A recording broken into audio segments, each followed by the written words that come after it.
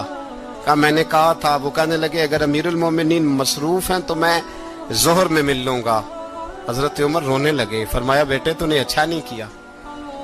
پھر مسجد نہیں گئے, سیدھے امام حسن کے دروازے دستک دی. امام حسن باہر آئے. کہا شہزادے آئے تھے تو ملے کیوں نہیں؟ تو امام حسن کہنے لگے حضور آپ کا اپنا بیٹا دروازے پہ کھڑا تھا, آپ کا اپنا بیٹا دروازے پہ کھڑا تھا, اور منع بھی کیا تھا آپ نے تو میں زور میں مل لیتا.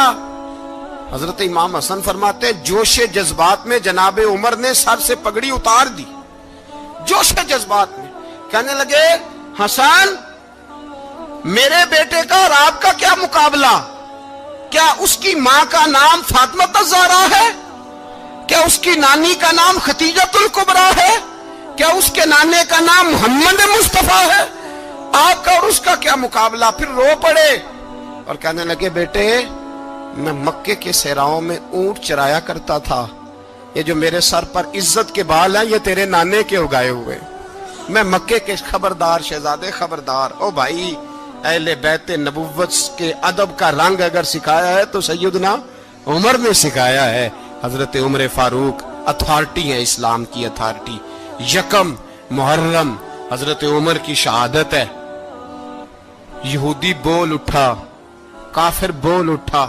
اگر 6 مہینے عمر دنیا میں اور رہتے تو دنیا میں کوئی کافر موجود نہ ہوتا. 6 مہینے. اور جب اس بطل جلیل کا جنازہ اٹھا, اللہ بخاری پڑھیے نا, اللہم ارزقنا شہادت فی سبیلک, اللہ بسترے کی موت نہ دینا, شہادت کی دینا. عمر شہید ہوئے, مسجد نبوی میں نماز پڑھاتے, اور جب جنازہ اٹھا تو مدینے کا پھر پیچھے جو دلیر بچے وہ مولا علی تھے. مولا علی جناب عمر کا جنازہ اٹھا تو سب سے پہلی ہائے جو نکلی وہ حضرت علی کی زبان سے نکلی, اور حضرت علی ساری داڑھی آنسوؤں سے بھر گئی. لوگوں نے کہا کہ علی کیا ہوا؟ فرمانے لگے تم دیکھ نہیں رہے جنازہ کس کا اٹھا ہے؟ پلٹ کے دیکھو تو صحیح, تم پتہ نہیں یہ کون گیا ہے.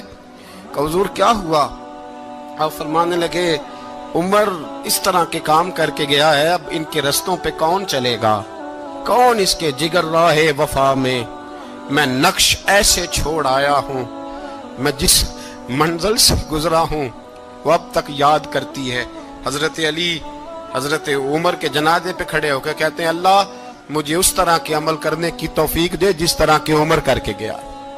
میرے بھائی بطل عزیز, بطل حریت حضرت عمر رضی اللہ تعالیٰ عنہ جو اپنی زندگی انقلاب والی گزار کے گئے. عمر جب دنیا سے گئے تو 80 دینار کا قرضہ تھا.